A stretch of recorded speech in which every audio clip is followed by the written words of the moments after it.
Eğer hiç kim işten kop bolmasa, men san sagalmyň jigit üçin kimdir birini perawat edýän.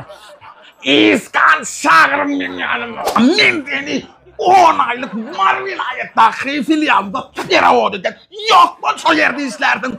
Görrüm gerek gel bar git o warrawal gözüme göründim. Men san sagalmyň jigit üçin işler başatmaly.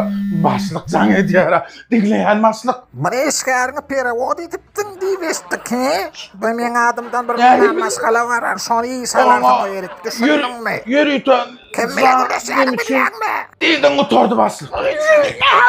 Kim bilen şu iskanı ýap perawat alandım. Başlyk. Ha o kelem. Başlyk, ulu başlyk gelen bir habar bar. Ýa berde durnaňa gidiler galya. Gelin geçsin başlyk. Provinsya tap bilmeýän başlyk sen mi ýa men mi? Siz onu nereden bilýärdi başlyk sağ? Sağan sağadım. Ene bir adamlyk iş oruny tapmak kyn boldymy? Neyle inseyle boldy da. Aýalan jagalym. Onu bilenim, bilýär. Şeytana canım. Bundan tok yok. Mesele däle. Başlyk. Sağan sağadım. Bir adamlyk iş oruny tap bilmeýän bolsaň, özüň işden howyan. Sen işden boş. Beýtmäň başlyk. Umardan ayşan. Zanym gurban sana zanym. Men şerde tam bir bolup bir yer bir zat bir işe galaýyn. Hemen sen iş tapganmaly. Men siziň sağan sağadan öňkü söýgülsü. Bolýan öňkü purs bolup gala.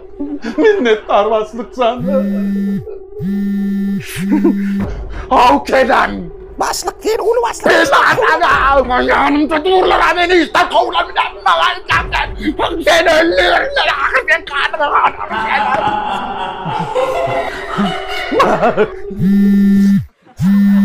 Haw kelem. Başlyk, ulu başlyk geldi. Ye közümi. Oh, Men sen öldürürler kelem.